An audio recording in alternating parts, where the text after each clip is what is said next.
Assalamualaikum warahmatullahi wabarakatuh. Baiklah, kami dari kelompok 2. Materi yang akan dibahas adalah backward chaining. Nama-nama kelompok kami yaitu Rahmat Hidayat, Ibnu Ihsan, Siti Monalisa, Marudani, Yusuf Daeng. Oke, selanjutnya runut balik atau backward chaining ialah metode inti yang digunakan pada sistem pakar yang telah dibuat. Metode tersebut digunakan oleh masing-masing analisa pada sistem, yaitu analisa kategori kasus, analisa dugaan waktu kematian, dan analisa dugaan senjata.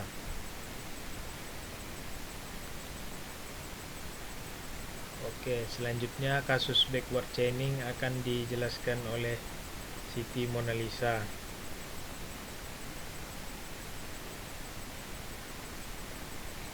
Baiklah, terima kasih. Baik, saya akan menjelaskan contoh dari kasus yang menggunakan metode backward chaining. Nah, metode backward chaining ini dimulai dari melihat goalnya. Oke, nah di sini contoh kasusnya kita baca dulu. Misalkan diketahui sistem pakar menggunakan 5 buah rule sebagai berikut. Rule yang pertama, if Y and D, then Z. Jika Y dan D, maka Z.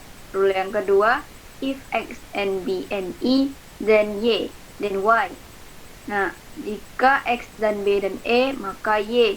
Rule yang ketiga, if A dan X. Jika A, maka X. Rule yang keempat, if C dan L. Jika C, maka L. Dan rule yang kelima, if L and M, then N.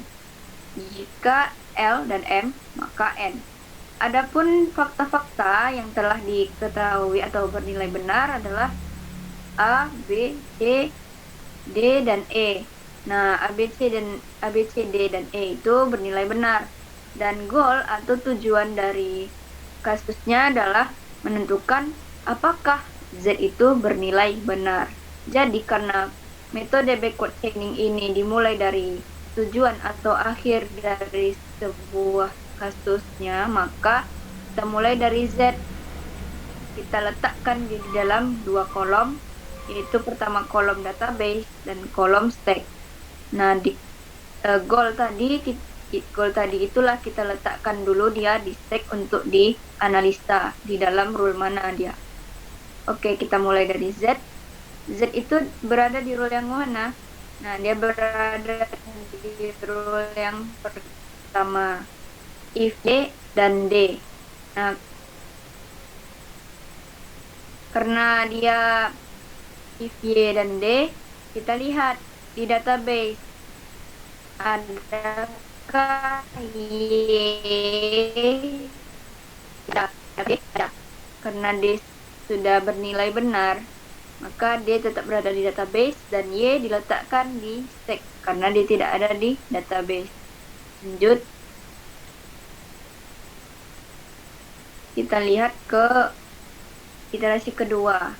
Y diletakkan di dalam stack. Nah, lihat Y lagi yang terakhir. Dia terletak di rule yang mana yang menghasilkan Y? Ya, betul, di rule kedua.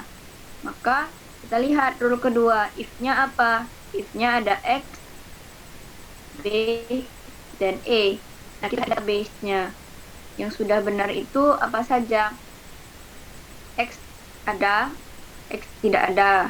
Kita lihat B. B ada di database.